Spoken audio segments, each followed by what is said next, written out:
Isang Pilipinong engineer na naglalayong maabot ang tuktok ng Mount Everest ang nasawi.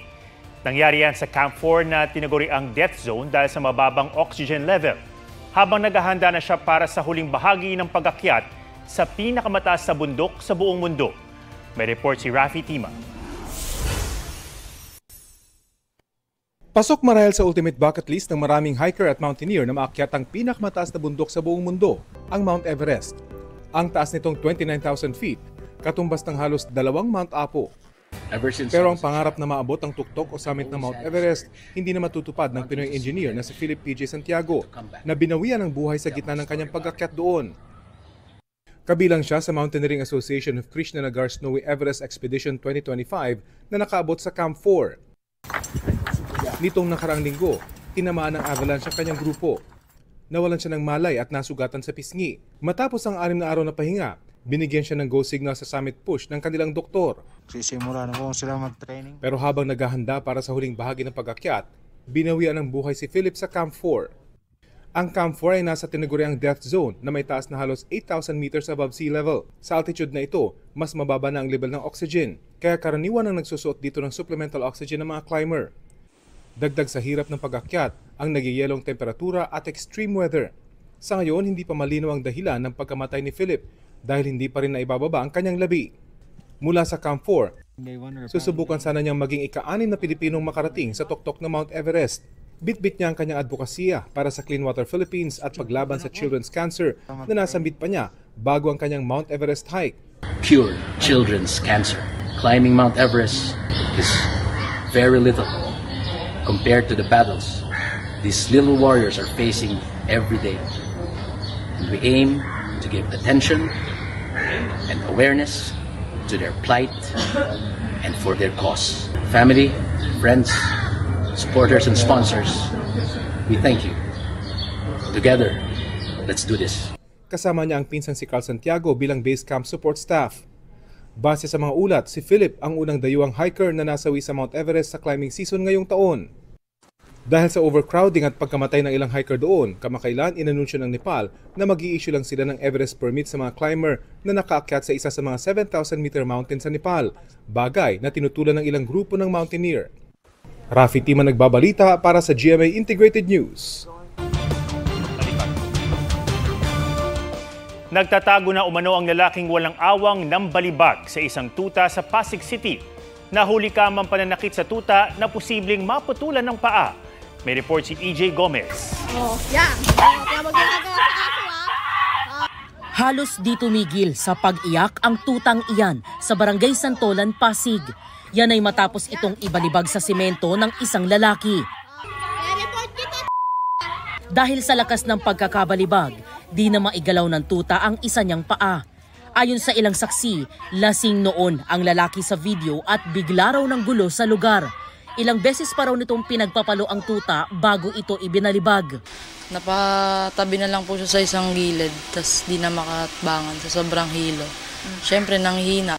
Kwento ng amo ng tutang si Kikiam, pinsan niya ang nahulikam na lalaking nanakit sa alaga niya. Sabi niya, ay nangangagat ka. Bigla niya pong pinaghahabol po ng tsinelas, ng pasampas niya po, sinipa niya pa po yun eh. Matapos ang insidente, nagsumbong pa raw ang kanilang pinsan sa barangay dahil nakagat daw siya ng aso. Pero ayon sa barangay, wala naman silang nakitang bakas ng kagat sa katawan ng sospek. Nagpa-blatter siya. Ang sabi niya, nakagat siya ng aso. Lasing nga siya ng muta rito.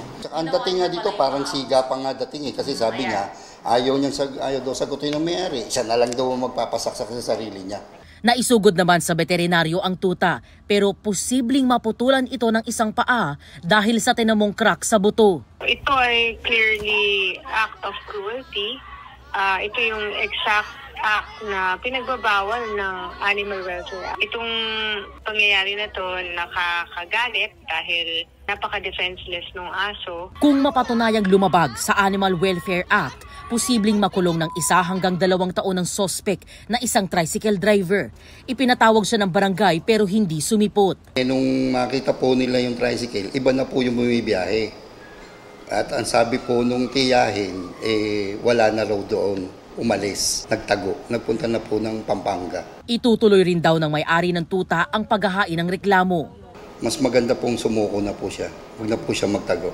EJ Gomez, nagbabalita para sa GMA Integrated News.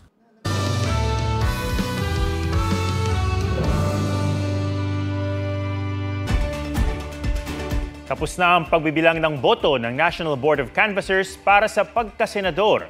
Sa inilabas ng COMELEC na National Certificate of Canvass, pasok sa Magic 12 sina Bongo, Bam Aquino, Pato de la Rosa, Erwin Tulfo, Kiko Pangilinan, Rodante Marcoleta, Ting Lacson, Tito Soto, Pia Cayetano, Camille Villar, Tito Lapid at Amy Marcos. Pasok naman sa top 6 na party list groups ang Akbayan, Duterte Youth, Tingog, 4Ps, ACT-CIS at Ako Bicol.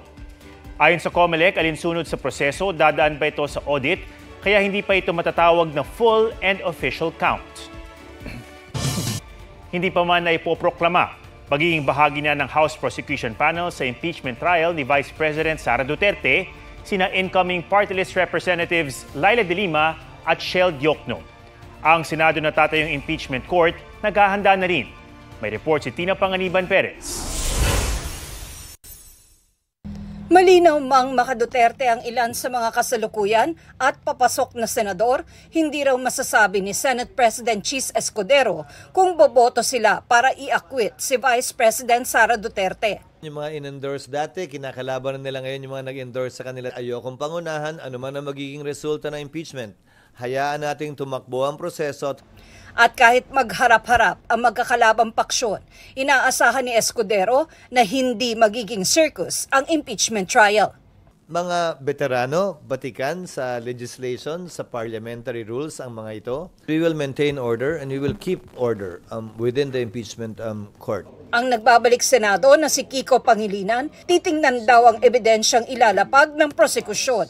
So, tingnan natin ano ang magiging ebidensya, etc. We will just have to uphold the rule of law. Sa susunod na linggo, padadala na ng Senado ang Kamara ng notice na kailangan nilang ipresenta sa Senado ang impeachment charges laban sa bise.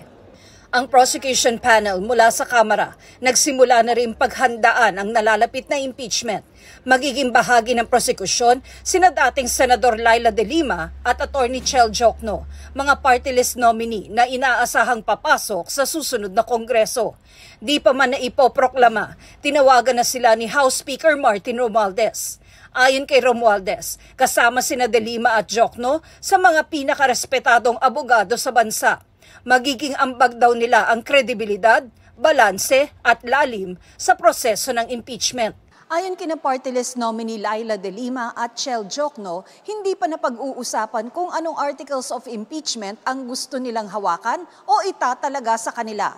Pero siguradong paghahandaan daw nilang mabuti ang impeachment trial.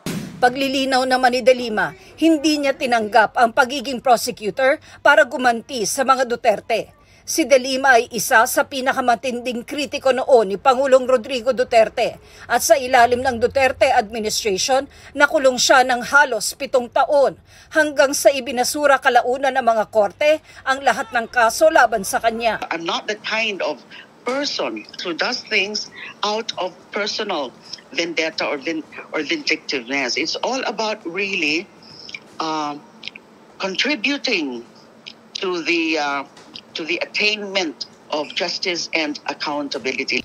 Si Diokno naging bahagi ng impeachment trial ni Pangulong Joseph Estrada noong 2001 bilang private prosecutor. Tulad ng naging karanasan ko nung dati sa impeachment process, kailangan ayusin at tibayin ang ebidensya, ang mga testigo at ang i-representang mga exhibit. Si Congressman Joel Chua, naniniwalang malaki ang maitutulong ni de Lima at Diokno sa kaso laban kay Vice President Duterte. Well, malaking bagay po silang dalawa. Considering yung kanilang credentials, experience, alam naman po natin na mga batikang abogado yan, malaking maitutulong nila sa uusad na impeachment. Tina Panganiban Perez, nagbabalita para sa GMA Integrated News. I am lying if hindi ko sasabihin na medyo nasasaktan ako minsan sa social media, sa mga nababasa ko. Miss Universe Philippines first runner-up Winwin Marquez aminadong apektado ng bashers. Sa Fast Talk with Boy Abunda, sinabi niyang sa pamilya siya humuhugot ng lakas. Sila yung nagsasabi na huwag ka maniwala dyan, ito ka, dito tayo, this is your core. And that is very important. Barbie Forteza busy sa back-to-back projects. Kagagaling lang ni Barbie from South Korea kung saan nag-taping siya ng Beauty Empire ng isang revenge drama series kasama si Kailin Alcantara. Ay, nako, sobrang saya, sobrang saya. Challenging. Dumiretso agad si Barbie sa last shooting day ng horror suspense movie niyang P-77. Pagmamalaki niya, makapanindig balahibo ang maraming eksena sa pelikula. Kapuso reality singing competition na The Clash muling magbabalik with a brand new season na puno ng twists. Makakasama pa rin bilang Clash Masters sina Julian San Jose at River Cruz. At ang OG judges mula pa noong Season 1 na sina Ay de las Alas, Lani Misalucha at Christian Bautista. Aubrey Carampel nagbabalita para sa GMA Integrated News. Maging bahagi ng lalo pang pagpapalakas ng GMA Network. Naghahanap ngayon ang nangungunang media organization sa bansa ng Regional Facility Specialist, Reliever Junior Accountant, Master Control Engineer at Mechanical Engineer.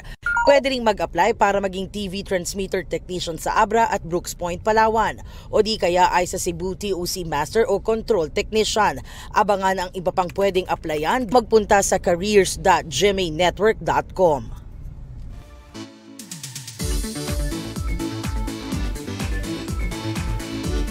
Mahirap mang puntahan, hindi napigilan ng isang hiker sa pagdayo sa Babuyan Islands para akyatin ang isang active volcano roon. Gina silipin ang kakaibang ganda nito sa report ni Ian Cruz. Cinder cone-shaped, nakakalulang ganda ng paligid at buhay na biodiversity. Yan ang masisilayan sa Smith Volcano o kilala ring Mount Babuyan. Huling pumutok noong 1924, isa itong active volcano sa Babuyan, Claro Islands. Matapang itong binisita ni Rex Lim sa kanyang 9-day trip sa lahat ng isla ng Babuyan. Malapit na po sa Batanes pero reachable lang siya by boat, walang airport. Si Babuyan, Claro was a special island kasi may window lang talaga siya every year na kalmado yung dagat. If the seas will allow, tsaka lang siya pwede talagang marating.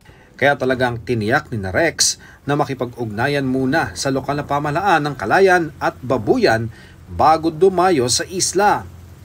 Ang hitik sa likasyamang karagatan sa paligid ng bulkan, maswerte nilang natunghayan dahil nakasama nila sa pamamangka ang mga dolphin. Sa mismong isla, ramdam ang pagiging aktibo ng bulkan sa mga naglalakihang bato at sa hugis ng baybayin nitong tila hinulma ng dati nitong pagputok. Mga bakas na masisilayan sa mismong tuktok o bunganga ng bulkan. Wala na po siyang mga shadow puno and puro mga boulders, pyroclastic materials, at mga bato-bato na lang po siya. Then, the challenge po is kailangan namin marating agad yung summit. Pero hindi biro ang tarik nito. Noong nakaraang taon pa, huling may nakaakyat sa bundok bago si Rex. Kaya mapalad raw silang masilayan ang natatanging ganda ng bulkan na pinapangalagaan ng mga Ivatan. Yung mga ganitong attractions are sacred. Marirealize mo na for the longest time na pet-preserve nila yung culture nila, yung their way of life. So, we have to do our part as mga tourists. Ian Cruz nagbabalita para sa GMA Integrated News. Huwag magpahuli sa mga balitang dapat niyong malaman. Mag-subscribe na sa GMA Integrated News sa YouTube.